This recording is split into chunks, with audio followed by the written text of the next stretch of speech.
Hey, Arcturus here. Today, we're looking at Warhammer The Old World Tomb Kings of Khemri. This is one of the new starter sets for The Old World, and it comes with a very large number of skeletons, some chariots, a bone dragon, and some bone horses, as well as a rule book, some dice, and templates. Before we continue the video, if you could like, comment, and subscribe, I'd really appreciate it. On with the video. So we have our templates and the red measuring sticks, very similar to the Bretonnia box. We have some skeletal horses here. These are very similar to how they did the horses for the Bretonnians as well, although there's this larger sprue here. There's the Bretonnian ones were much smaller. Nice little plastic bag there. And then we have some more horses here as well. Lots of sprue. Let's see what we've got.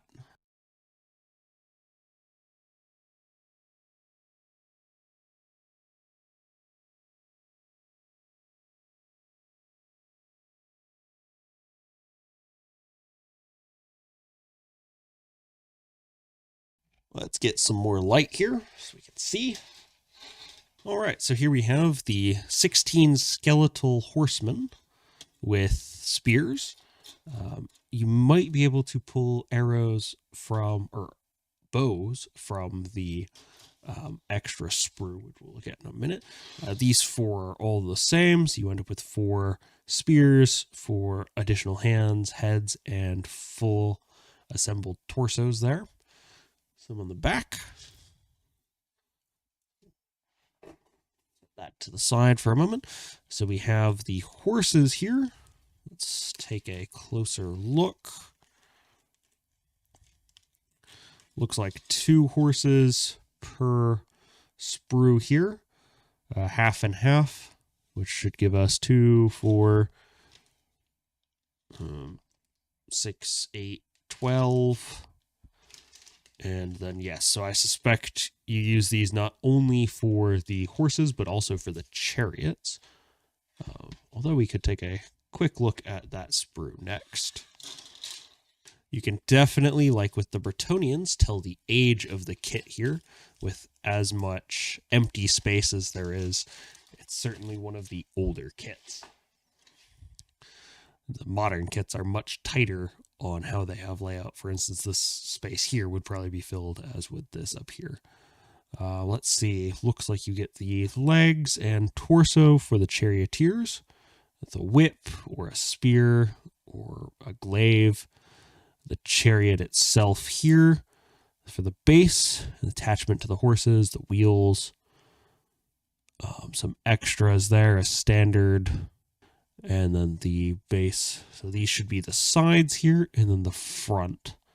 I guess you get 2 options. Let's look here as well. So that looks to be the exact same sprue, and also the exact same sprue. And then we have 1 sprue here. We'll set those off to the side. This sprue here has some additional bows, some swords, shields, another standard, maybe different than the other, and some shields. Very interesting. And that seems to match very closely with these, and you get several of these sprue.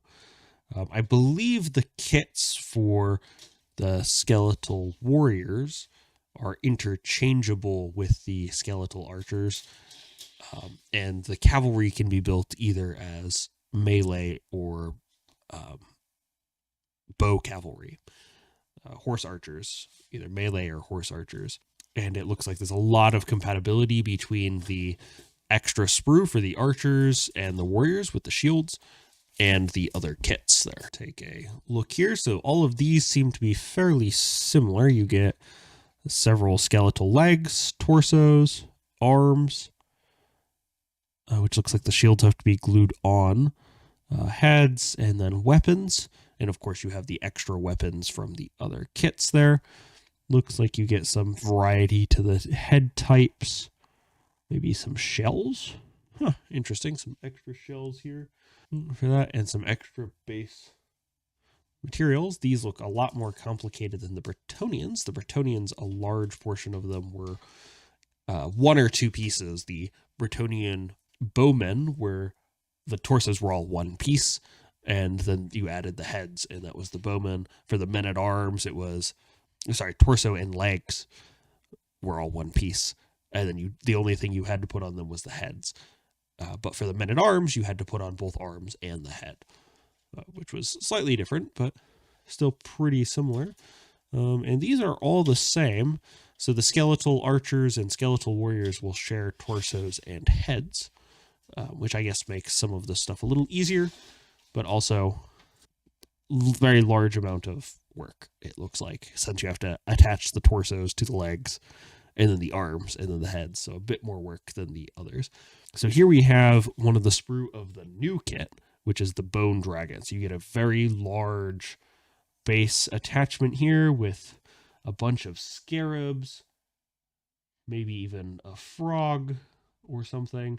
I'm not entirely sure. That looks kind of like a scarab, but it has very distinct legs that don't look insectoid, which is interesting, I think.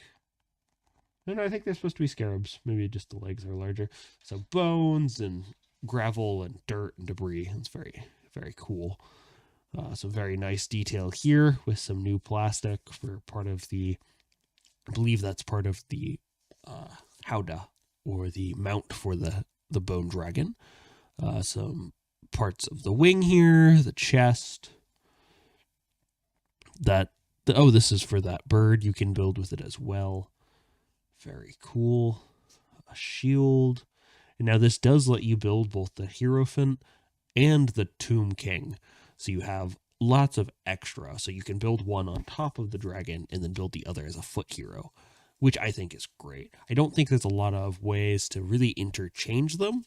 And unfortunately, this kit's not available separately. You'd still have to buy another one of these boxes to build both.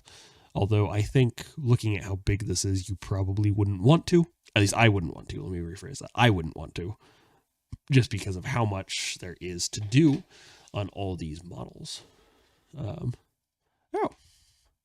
Extra sprue of horses. I don't know why that was attached there. That should have been in a bag. Maybe I got an extra, or perhaps was not supposed to get that one. I'm not entirely sure. Legs with some very nice detailing on the metal parts and on the bone parts as well. Nice snake motif here. Very large spine with what looks like attachments for the top. Let's see, you can build one of them with like a flail type thing, which is, I think, what we're seeing here in this section. And then that goes to the spell-esque portion. It'd be very cool to look through the building instructions for these. I've always liked the Tomb Kings. I think I like the Egypt aesthetic. Really, remember being a kid looking at some of the stuff in the White Dwarf magazine and really wanting it. So both Bretonnia and Tomb Kings being the starter sets was definitely a great thing for me, because those were the two army factions that I had always wanted as a child and then couldn't get. And also are the two factions that didn't really make it into Age of Sigmar. Also comes with a rulebook and dice, much like the Bretonnians. The Tomb Kings don't really have an equivalent. Some would say that the Bone Reapers are the equivalent, but I think a lot of the Egyptian theme is lost, and I really do like that. I also picked up the Necrosphinx, or War Sphinx, as along with these, and I'm really looking forward to building that, but that would be a separate video. Let's take a quick look at the instructions. So here we have the Tomb King building. So skeletal warriors. So you attach torso, arms, shield to the arms, and swords, and then you just build them on the base. You can build standard bearers, musicians. I guess this is the standard, the captain equivalent or sergeant equivalent. And then you have standard skeletal warriors, and then the skeletal archers. And I would suspect, based on building the men-at-arms and Bretonnian bowmen, that you would also build these three for the archers as well. That these would also be options. Oh, I'd have to check the rule book. A standard bearer and musician, at least, would be for the archers, and I suspect the master of arms would also be there. So for the horsemen, very simple to attach the horses. You just very easily attach the two pieces together, and then you build a rider. The riders, at least, are one piece for the legs and torso, which is one less section to attach. I do find these horses to be quite small, more akin to ponies, if we consider war horses to be more on the Bretonnian side, but I think on scale-wise, they're probably pretty similar. And it's probably just the lack of flesh that makes them seem smaller. Also build a standard bearer for those, and you do get to build 16 of them. Oh, and they also have a musician with a similar instrument. Doesn't look like there's options for that. And then you can build them either as horsemen or horse archers, which is interesting. So then there are also the chariots. You can build a master charioteer with cavalry spear, which is that glaive-like option. And then you can build them with hand weapons or bows. Looks like they can have 2 hand weapons or a bow. And then also build a musician and a standard bearer. Chariot goes together pretty simply. It looks like just get all slots together, get a choice of what face you attach to the chariot. And then I guess on the back they have a standard, or perhaps it's only a special one. And then you link everything together at the end. The bone dragon is the newer sculpt, of course, and looks quite good. Very detailed instructions here. Spine and tail all attached together with some built-in basing material there. And then you can also build a high priest who has a staff, which comes with its own throne, which makes use of some of those great pieces, which would be excellent for other builds or as basing material for other things. Build a sand vulture, it looks like. And then you can build the monarch of Nekara on foot, and he comes with a flail and sword. Or you can build him on a bone dragon with some longer weapons as opposed to the flail, and he has his own little throne design there as well. Very cool. Much like the other, it comes with some brief army lists that if you just bought this, you could throw together, have a pre-built army list for you for 1250 points, which is quite nice. Some extra rules, some lore of Nekara. If you didn't buy the army-specific book, you do get those extra rules in here, though you would still probably need the rule book. So there we have it for the Tomb Kings.